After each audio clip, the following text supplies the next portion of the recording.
Hi everyone, I'm Katie, the Education Director here at Carolina Tiger Rescue, and all week we are raising money for our food fund. So it costs us about $96,000 a year to feed all of our animals. Yesterday we learned about our carnivores, our obligate carnivores, meaning that they have to eat meat, and today we're going to learn about some unique animals that we have here at Carolina Tiger Rescue, some unique eaters. While we learn about our coatis and our kinkajous, who are still in the family of carnivora, or the order of carnivora. They are technically carnivores. They eat quite a bit of a different diet. So stick with us. We're going to feed our coatis some unique food here, and then we will feed our kinkajous, and then we'll throw it over to Kara to feed Fabio, our porcupine. Not a carnivore, definitely a large rodent. And then Lauren is going to talk to us and feed our red wolves, who, yes, carnivores, but also quite the unique diet because they're a unique situation. So what we've got here are our coati trays, and one is going to go into each enclosure so that the two coatis in the enclosure will share the food. So we do have meat in here. They are again carnivores. And so they do eat meat. So we've got some turkey, we have some chicken with the bone. They are capable of eating the bone. Most of the time they leave that bone behind. We've got some more protein here with eggs. Interesting fact about our coatis, they prefer the yolk and often will leave the outside of it. We leave the shell. The shell is totally good and fine for them should they want to eat that as well. We have some more protein with some dog kibble. This is high protein dog kibble. Again, getting that protein in there. Our coatis, they get to decide what they want to eat each day. Obviously, we can't make them eat any of this, but they've got a good assortment here. We have some dubia roaches. These are things that they would find and eat in the wild, as well as super worms. Look how super that worm is. And then we've got some fruit. So we have bananas and some various other fruits. That looks like cantaloupe, blueberries, and then some other things too. So again, they've got peaches. They've got a variety of foods that they can eat here. They won't likely eat all of this, but again, they'll kind of munch through. Being foragers, they kind of have access in the wild to their food all the time when they're ready to go forage. And so we put these out in the morning for them. We pick up yesterday's tray and any remnants of that and take that out. And then they'll feast on this throughout the day whenever they're hungry. And then we have an extra special treat for them, but we'll do that in there because those are a little squirmy. So let's go. All right, so we're in here with Daisy and Tulip, who are two of our coatis. And I'm going to go put their tray down because they're hungry. So this may look, there you go. Thank you. It's like you knew. So this is Daisy. Daisy was rescued from somebody who did not have any intention of keeping her as a privately owned pet, but did. It started out kind of like that, but she knew through it all that she was not going to keep her as a pet. And so she, as you can tell, is going through and she's picking out all the bugs.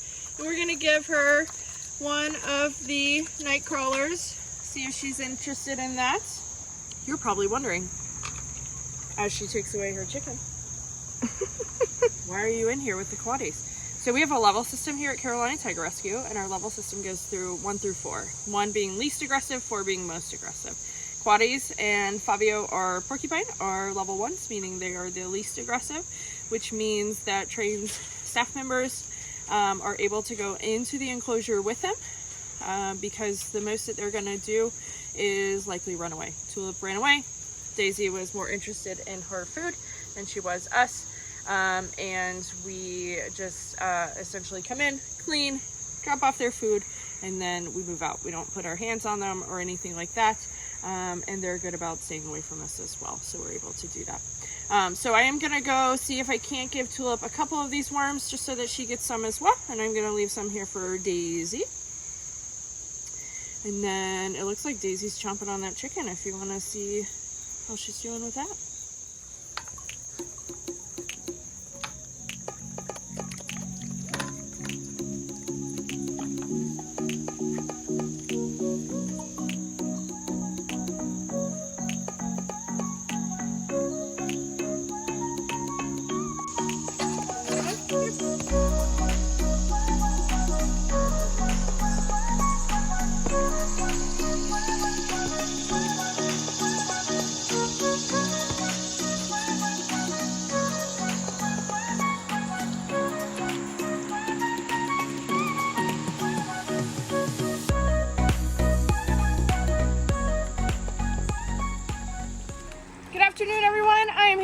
Baxter kinkajou, who is ready to eat. And you may be wondering, wait a minute, wasn't it just morning?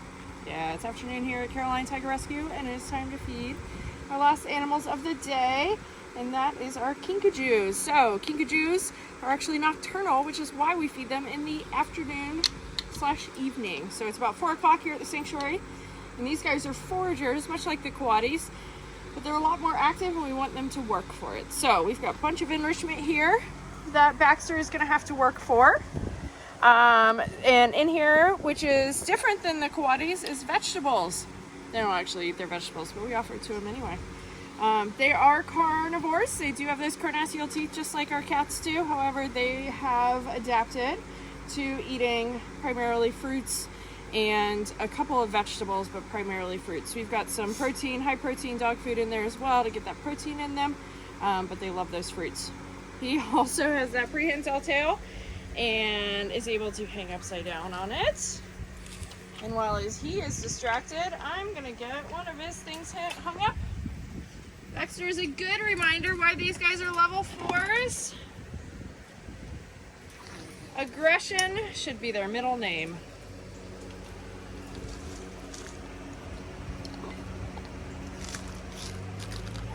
So not only what we feed them is unique, the time we feed them and how we feed them is unique.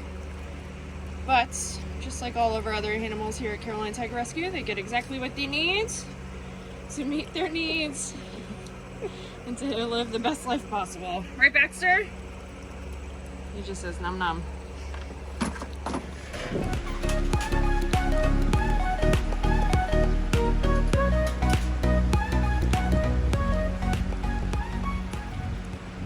Hi, I'm Kara. I'm one of the keepers at Carolina Tiger Rescue.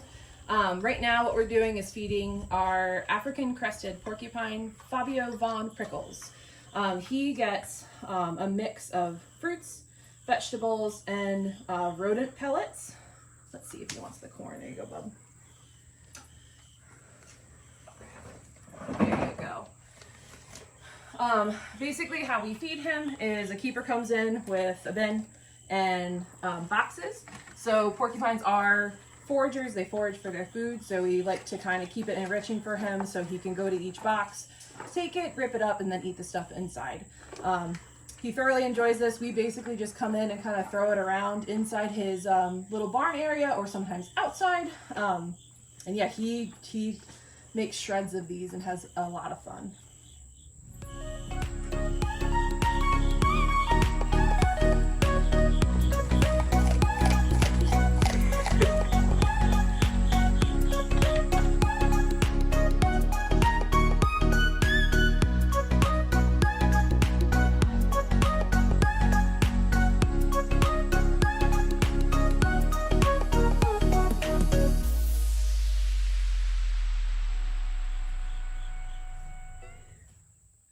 Hey guys, I'm Lauren. I'm the senior animal keeper here at Carolina Tiger Rescue. And today we're standing here at the wolf enclosure. They are behind me. So our wolves get a little bit of a different diet than the rest of our cats and carnivores do here. So the wolves are actually native to North Carolina, and they are part of the red wolf species survival plan. And as part of that species survival plan, there's a possibility that they may be reintroduced to the wild later. And so we want to make sure that they are fed an all-natural wild diet. And so they get actually quite a bit of whole carcass diet of venison, so deer, fish, rodents like mice and rats. A big part of their diet is also rabbits.